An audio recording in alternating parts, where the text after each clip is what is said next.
รีบโฟกัสก๊อตนะให้เน้นไปทำเวฟก่อนแล้วค่อยโฟกัสก๊อตทีหลังได้เลยครับ 1280 is ready for pickup.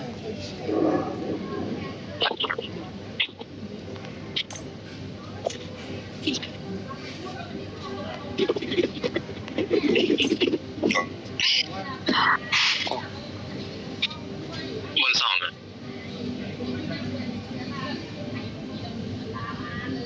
มันดูอินอยู่ป่าแล้วนะมันไปเอาล่างละครับทำไมปุ่มติด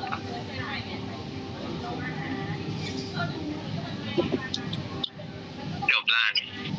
โอเคเว้ยมันดูอินมันอยู่ขวา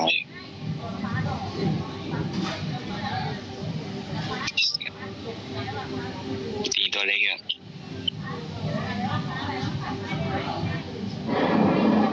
ไม่เห็นนารูอินนะอยู่ในเอลมันจบไหนครับจบล่างนี่จบล่างโอเค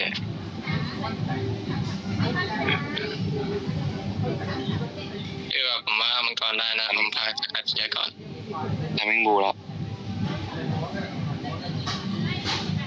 ขายกัน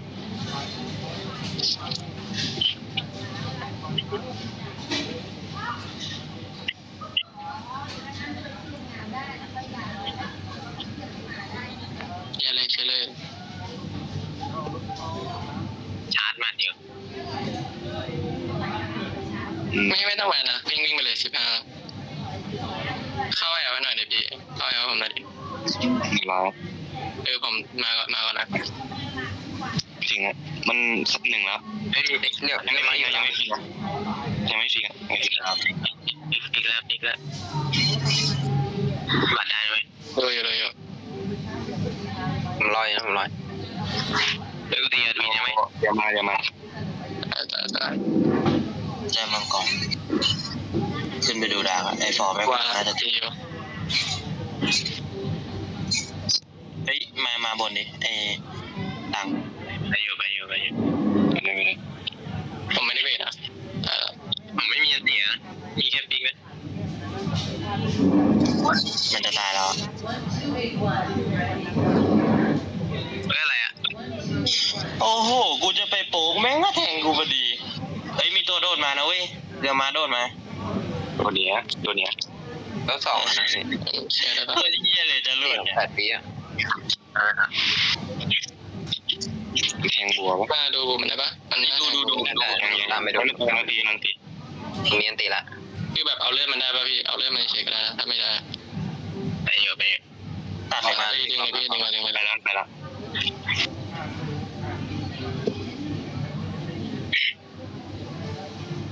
มันทำมิ่งเลดอะเดี๋ยวมา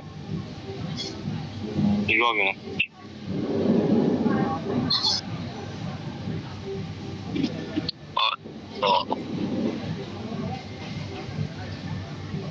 หมดได้ปะมันเกี่ยวได้ปะพี่ตรงกลาง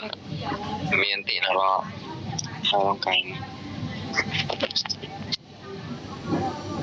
ท่อหายเลยอยู่กลางอยู่บนลุยนอยู่แม่น้ำนะพี่อยู่ตรงผมนะเฮ้ยผมว่าป้อมกลางนะตัวเดี๋ยวมาด้วยนะเดี๋ยวมาอยู่บูนะ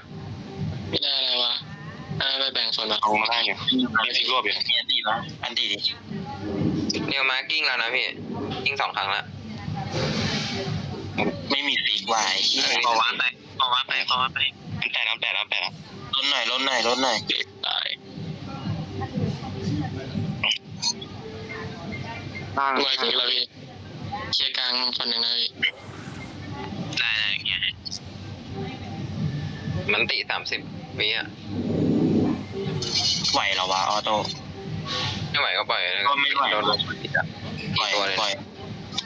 เดี๋ยวผมรอสกิล2นะปล่อย4กับพี่มวยมันออกเลยทางมังกรนะ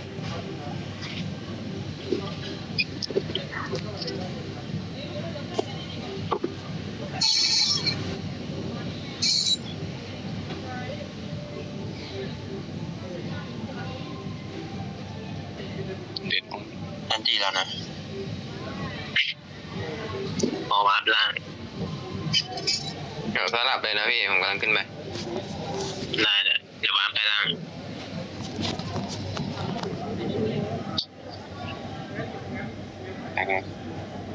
เนี่ยดูอินกับสจวนนะพี่ในพุ่มอ่ะ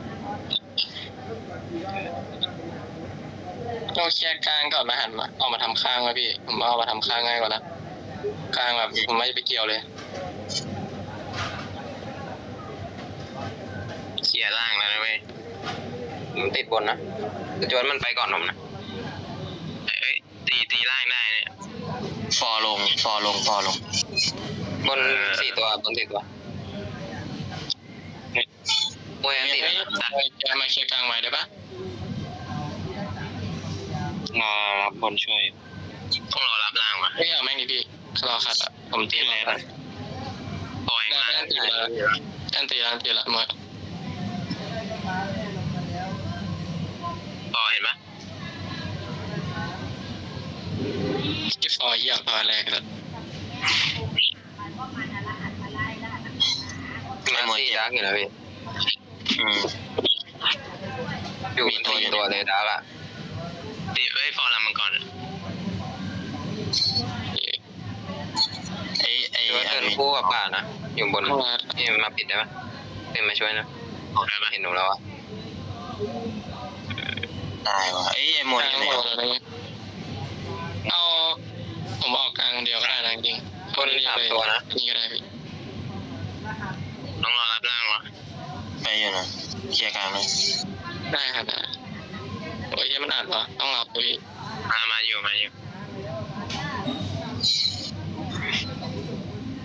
ต้องไปรับล่างแล้วนะไม่มีอะไรรับล่างแล้วมันตีละดูอะไรดิมันมีแค่พอหายนะละครนี่ฟอร์นะเว้ยมาโต้โดนนี่นะผมบินนี่ตัวได้นะอ้าว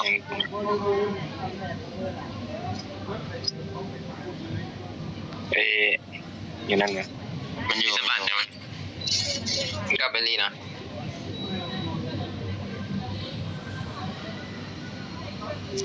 เคลียร์ล่างเวฟหนึ่งมาเซตดาวได้นะไปเยอะ10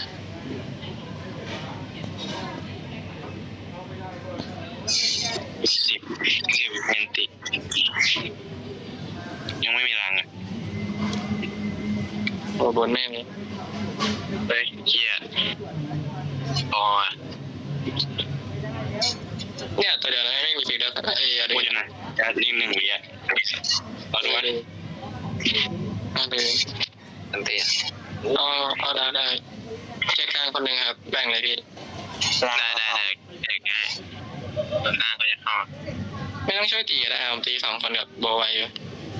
กลาง2นะเว้ยไม่เอาบนตีบนนะพี่ไม่ถึงนะผมไม่ถึงแล้วกูจะฟิกทำเหี้ยอะไรอ่ะโอ้จะเจอมันตีกันแล้วพี่พี่มันอยู่กี่ตัวผมเอาบนต่อนะหมด3 คนโอเคไอตัวมันฟิกไปแล้วเข้าไปโอเคได้ผมมีอันติหนีออกได้อยู่คิดว่าไม่ถึงไม่น่าลั่นฟิกเลยแล้วกูมั่วด้วยตะกี้ไปกลางได้ปะแรกคนมีในกลางมีรถถังมีเวฟไหมพี่รถถังมีรถถังขึ้นหลอดรถถังขึ้นหลอดมันจีมังกรอยู่อะทำบนยาวนะบนตรงเงี้ยเลยบนล่าสุดมีฟอร์นะพี่ได้ดีกว่าในสจวนมวยอดูอินอยู่กลางเหมือนมวยมันเอียงไปทางแดงนะพี่เยอะเลยนะ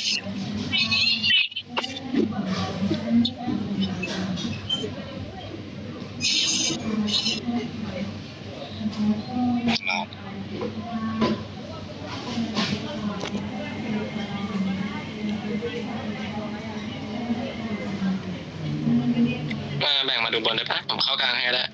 ไม่ก็สกัดมาเล่นกลางก็ได้เล่น2 ลิงก็ได้พี่กลางบนอ่ะโอเคเอาสกัดมาเคลียร์กลางเราฟ้าบนเลยเล่นตรงหน้าลินก็ได้ครับได้พี่เนี่ยถ้ามันย่อมาบนเยอะเรามาตีกลางได้นะพี่ถ้ามันย่อมาบนเยอะมันรอหมดได้รอมีตัวเดียวดูกลางอยู่ เปิดตาแล้วแล้วไฟหน้าทิ้งรวบได้เหรอ ลองแปะเมื่อกี้แปะแล้ววะพี่ไม่รู้อะแค่จิ้มเฉยๆเหรอ 128 มันเห็นมันชะงักนิดนึง Take time. ไม่รู้อะไม่ได้เปิดเสียงอะ Ready for takeoff. มันยังไม่ได้ใช้แข่งนะเว้ยสจวตไม่มี ไปเล่นกลางล่างไหมครับเปลี่ยนไปเป็นล่างพี่แปะแล้วเจ็บจัดว่ะ เฮ้ยตันให้แล้วนั่นติดแล้วจวงเสียเจ็บละ เจ็บหมดเลยไม่มีสมัครแล้วอ่ะ อันนี้ไปเจออะไรแข่งแต่ว่าไม่ว่าไปหลอกโดนกูนั่นดูอินฟิกนะสมัครให้ ตายแล้วกายตายมีมั่วน้องเองมวยลอง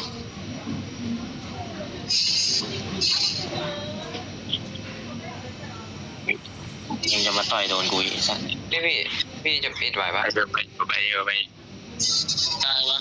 ว่ามันฟิกันตีอ่ะตายไปนะ แปะเอาโต้ดีกว่า ไม่ถึงนี่เดียว ได้เลยมั้ยดูหน่อยดีจ้วนะอะไรใช่ไหม ไปวะงานมันจ้าปะนี่ เดี๋ยวตีไหวมั้ยแทงให้ผม18 วิเลยอ่ะได้อยู่พอมันจะเข้ามาลำหรือเปล่าวะรีบตีอันนี้เร็วสุดแล้วพี่มันแปะมันนะแปะมันนะ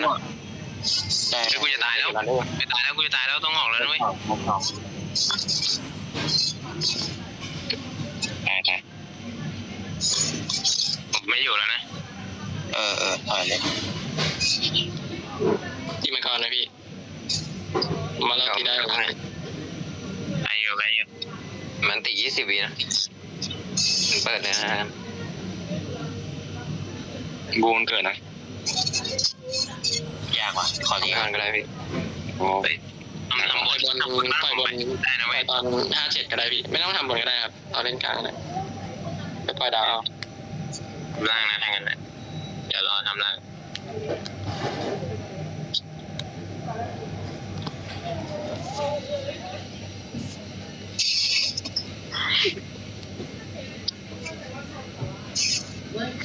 ปล่อยเลยพี่เอ้าปล่อยผิด เชี่ยนั่นแหละครับเดี๋ยวผมไปแก้บนให้ก็ได้เราล่างเข้าหน่อยพี่ล่างมีเวฟเข้านะ ที่มันปล่อยไม่ทันอ่ะ พออยู่ไม่เป็นไรครับพอเพิ่งหลอดจะคิดตั้ง3 ตัวนะไม่มันกดเปิดตานะอยู่4นะพี่เดี๋ยวเล่นกลางให้เดี๋ยวอ้อมหลังมันเป็นรวบมั้ยเข้มหมวยนี่มันน่ารำคาญนะมีอันติพร้อมมันหนีวะตั้งไม้ตั้งเข้าอีกนะเอากลางล่างพี่โอเคล่างอ่ะเอาให้แตกละรวมใช่ปะได้เดี๋ยวเราเล่นต้องเล่นป้อมหน่อยมันทำล่างมาแล้วนะล่างเว็บชนนะถูกต้อง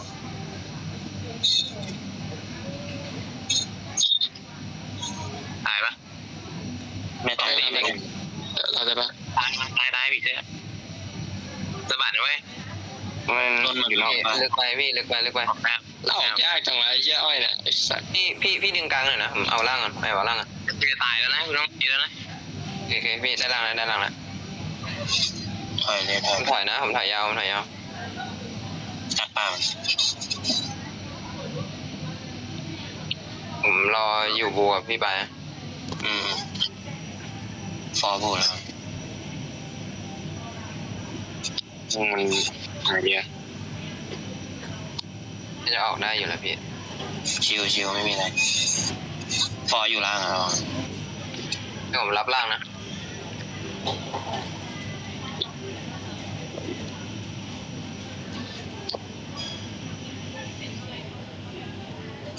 โอ้กลางหน่อย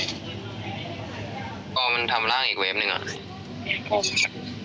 ผมว่าโบไปทำล่างแทนปะเดี๋ยวผมไปกัดเล่นยังไงเดี๋ยวผมดูให้พี่ทำเลยโอเค ยืดแอลได้แล้วเว้ย เดี๋ยวผมไปทำสูงกว่านี้นะ ทำอะไรไม่ทำเลย ดูตรงนี้ก็ได้นะเว้ย สกัดอย่าโผล่นะ ไม่ได้โผล่ไม่ได้โผล่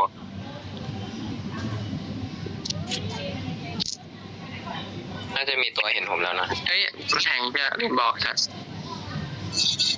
ไอ้สัตว์ตายมาตรงนี้ไม่ตายไม่ตายไอ้เหี้ยกำลังมืดเลยกำลังมองข้างล่างอยู่ไอ้ เฮ้ เหี้ ย ย ล่างอย่างนี้นะล่างอย่างนี้นะ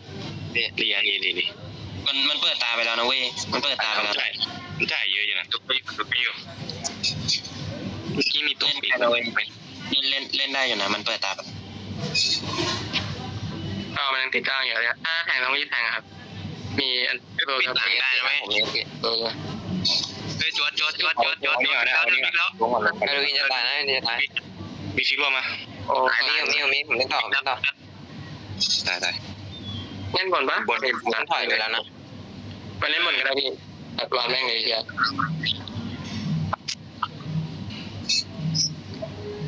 มีฟอร์เรนอ่ะต้องเชิญขานะครับ รวบได้ตายเลย อีก3 เมตรแล้วก็มีฟิกสมัครนะเว้ย จะแทงคีบไม่จะแทงคีบ เอาดูฟอร์ก่อนได้ปะ ให้คัน ตัวเดียวกันอ่ะ พอตี3 เมตร โอ้เยอะ จะได้แล้วก่อนแล้วรถก่อนมาให้เดี๋ยวมาทำเกิดต้องตีบ้านเลยมันมีมาแล้ว แทง คนนี้ไม่เกิด ผลไม่ค่อยจะติดว่ะเต็งอ่ะ